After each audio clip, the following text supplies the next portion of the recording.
అదే RTV app వార్తల్ని క్షణాల్లో చదివే అవకాశం ఉంటుంది. ఒక న్యూస్ పేపర్, ఒక టెలివిజన్ ఛానల్ మీ చేతుల్లో ఎప్పుడూ ఉంటాయి.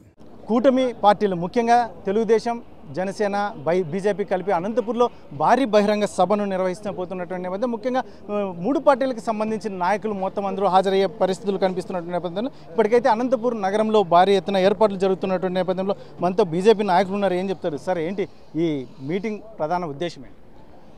మీటింగ్ యొక్క ప్రధాన ఉద్దేశము ఎన్నికల ముందు హామీలు సూపర్ 6 హామీలు కూటమి ప్రభుత్వము అధికారంలోకి వస్తేనే మీకు ప్రజలకు ఈ హామీలు నెరవేర్స్తామని క్లియర్గా ఆ రోజు మేనిఫెస్టోలో పెట్టారు. అలాగే ఈ ప్రభుత్వం ఏర్పడిన తర్వాత వన్ బై వన్ ఈ 15 నెలల కాలంలోనే 90% ఈరోజు మనము ప్రజలకు అందించడం జరిగింది. ముఖ్యంగా మహిళలకు స్త్రీ శక్తి అయితేనేమి, తల్లికి వందనం అయితేనేమి, ఈ గ్యాస్ సిలిండర్లు ఉచితంగా 3 ఇయర్కు, ఇట్లా 3 పథకాలు తెస్తే ఇప్పుడు 6లో 5 ఫిలప్ చేసిన 3 ప్రధానంగా మహిళలకే ఇవ్వడం జరిగింది. ఇది మహిళా ప్రభుత్వము.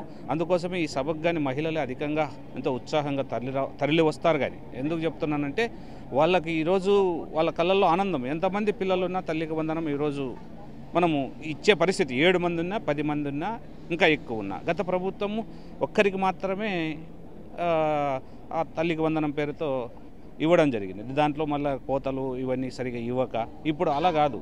ఎంతమంది పిల్లలు చదువుకుంటున్నారో ఆ కుటుంబంలో ఆ పిల్లలకు ఆ ఉద్దేశము ప్రజల్లోకి తీసుకుపోవడానికి మంచి సదావకాశము. ఇవన్నీ ప్రజలకు తెలియచెప్పాలా. ఈ వైసీపీ అసత్య ప్రచారాలను మనం తిప్పికొట్టాలా. మనం అంతా ఈ పొద్దు ఒక ప్రణాళికబద్ధంగా ప్రజలకు అందిస్తూ మనం చెప్పకపోతే మనం ఇది వెనకబడిపోతాం. వాళ్ళ దుష్ప్రచారాలే నిజం అనుకుంటారు. అందుకోసము ప్రజలకు చేరవేయాలా. ప్రజల్లో ఈ సూత్రాలు 6 పథకాలు అమలవుతున్న సందర్భంగా వాళ్ళని కానీ దీంట్లో మమేకం చేస్తూ ముందుకు పోవాలనేదే ఈ కూటమి ప్రభుత్వం యొక్క ముఖ్య ఉద్దేశం. సార్ ఏం చెప్తారు సార్? ముఖ్యంగా అనంతపురంలో జరిగేటువంటి భారీ బహిరంగ సభకు రాష్ట్ర నాయకులు, బీజేపీ రాష్ట్ర నాయకులు ఎవరెవరు వచ్చే అవకాశం? మా రాష్ట్ర అధ్యక్షులు నూతనంగా అధ్యక్షుడైన తర్వాత ఏదైతే సూపర్ 6 సూపర్ హిట్ అనే కార్యక్రమానికి తొలిసారిగా పెడుతున్న ఈ కార్యక్రమానికి ముఖ్య అతిథులు నారా చంద్రబాబు నాయుడుతో పాటు మా రాష్ట్ర అధ్యక్షులు, భారతీయ జనతా పార్టీ అధ్యక్షులు పివిఎన్ మాధవ్ గారు కూడా ఈ యొక్క కార్యక్రమంలో పాల్గొనడం, దీంతోపాటు మాకు కూడా ఈ యొక్క వివిధ స్థాయిలో ఈ యొక్క ఇంత పెద్ద ఎత్తున జరుగుతున్న వేలాది మంది పాల్గొంటున్న ఈ కార్యక్రమంలో ఒక రాష్ట్ర ఉపాధ్యక్షునిగా నాతో పాటు అదేవిధంగా మాజీ శాసనసభ్యులు కాపు రామచంద్రారెడ్డి గారిని ఇట్లా వివిధ కమిటీలో వేసి ఈ యొక్క కోఆర్డినేట్ చేసుకుంటూ బీజేపీ, జనసేన, తెలుగుదేశం 3 యొక్క కలయికతో ఈరోజు ఏదైతే ఈ యొక్క ఎన్నికలు జరిగిన తర్వాత 3 పార్టీల యొక్క కలయికతో ప్రజలు ఏదైతే ఆ రోజు వాగ్దానాలు చేశారో ఆ వాగ్దానాలు దాదాపు 90% అమలవుతున్న తీరు మనం చూస్తున్నాం. ఒక పక్క జాతీయ స్థాయిలో ఇచ్చే పథకాలు కానీ, అదేవిధంగా ఈ రాష్ట్రంలో కొనసాగుతున్న పథకాలు కానీ ఈరోజు 90% ఇదైంది. ఫస్ట్ తొలి సంతకంతోనే 4,000తో మొదలయ్యి ఈరోజు తల్లి దీవెనతో పాటు ఈరోజు ఉచిత బస్సు అనే దీని కింద మహిళలకి ఇలాంటివి పేద ప్రజలకు ఎంతో అనుగుణమైన పథకాలు ఈరోజు చేరుతున్న తరుణంలో ప్రజలు దీన్ని స్వాగతిస్తున్నారు. అదేవిధంగా ఏదైతే పనికిరాని పార్టీలు ఏవైతే ఉన్నాయో, ఉదాహరణకి వైసీపీ కానీ కాంగ్రెస్ కానీ, ఈ 2 ఒకే DNA.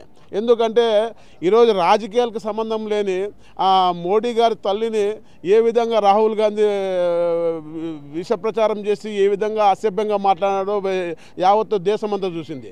అదే కోణంలో ఈ రాష్ట్రానికి వస్తే వైసీపీ యొక్క అధినేత కానీ, ఆ యొక్క కార్యకర్తలు కానీ వాళ్ళ తీరు కూడా అదే విధంగా తప్పుడు ప్రచారంలో ఫస్ట్ భాగం వాళ్ళు ఉన్నారు. వారు ఒకటి చెప్తున్నారు సార్, ముఖ్యంగా కూటమి నాయకులు ఇచ్చిన హామీలను ఏమాత్రం నెరవేర్చలేదు. కాకపోతే వారు విజయవంతం ఏదైతే సక్సెస్ సభలు నిర్వహించుకోవడానికి అర్హత లేదు అంటున్నారు.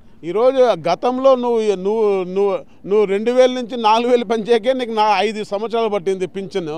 ఈరోజు తొలి సంతకంతోనే 4000 ఇచ్చిన ఘనత చంద్రబాబు నాయుడుది కాదా?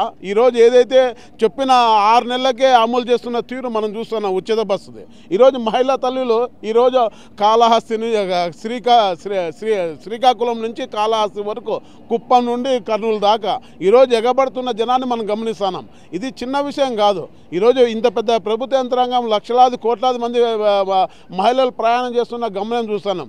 ఈరోజు తాగునీరు కానీ సాగునీరు కానీ రైతుకి ఇవ్వాల్సిన ఏదైతే రైతు బంధు కానీ అనేక రకాలుగా ఈరోజు లబ్ధి పొందుతున్నారు. ప్రజల దీనికి నిదర్శనం. అంతేగాని ఈరోజు చెప్తూనే కాంగ్రెస్ వైసీపీ 2 DNA ఒకటే. వీళ్ళు దుష్ప్రచారం చేసే దాంట్లో దిట్ట. అంటే ప్రజల్లో వీళ్ళకి సంబంధాలు తక్కువ, తప్పుడు ప్రచారం ఎక్కువ.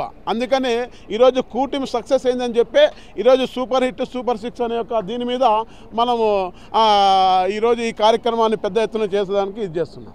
Thank you. మొత్తం మీద చూడొచ్చు అనంతపూర్లో సభ ఏర్పాట్లు అయితే చాలా ముమ్మరంగా జరుగుతున్నటువంటి నేపథ్యంలో ఇక్కడ మొత్తం నాయకులు కూడా పరిశీలిస్తున్నటువంటి నేపథ్యం. తెలుగుదేశం, జనసేన ఏదైతే ఉందో బీజేపీ నాయకులు కూడా ఇక్కడ సభను జరుగుతున్నటువంటి ఏర్పాట్లకు ముమ్మరంగా తిలకిస్తున్నటువంటి పరిస్థితులు అయితే కనిపిస్తున్నాయి. మొత్తం మీద 10వ తేదీన జరుగుతున్నటువంటి భారీ బహిరంగ సభకు దాదాపు 4 లక్షల మందికి పైగా వచ్చే అవకాశం ఉందని చెప్తున్నటువంటి నేపథ్యం, నాయకులు చెప్తున్నటువంటి నేపథ్యంలో మరి ఇప్పటికైతే మాత్రం ఏర్పాట్లు ముమ్మరంగా జరుగుతున్నాయి. ఒకవైపు బీజేపీ నాయకులు అయితే చెప్తున్నది ముఖ్యంగా చంద్రబాబు నాయుడు కావచ్చు, పవన్ కళ్యాణ్ కావచ్చు, బీజేపీ మొత్తం మీద అయితే మాత్రం ఇచ్చిన హామీలు నెరవేర్చడంలో కూటమి ప్రభుత్వం సక్సెస్ అయినటువంటి నేపథ్యంలో ఈ కార్యక్రమం నిర్వహిస్తున్నాం. కాబట్టి మహిళలందరూ కూడా కూటమి ప్రభుత్వానికి చేదోడువాదుడుగానే ఉన్నారు అని చెప్పేసి వారు చెప్తున్నటువంటి పరిస్థితులు. కెమెరా పర్సన్ సుధాకర్తో చెల్లాకెనాడు, RTV అనంతపురం. మరిన్ని వీడియోస్ కోసం ఛానల్ ని సబ్స్క్రైబ్ చేయండి. లేటెస్ట్ అప్డేట్స్ కోసం వాట్సాప్ ఛానల్ ని ఫాలో అవ్వండి. ఆ లింక్ డిస్క్రిప్షన్ లో ఉంది.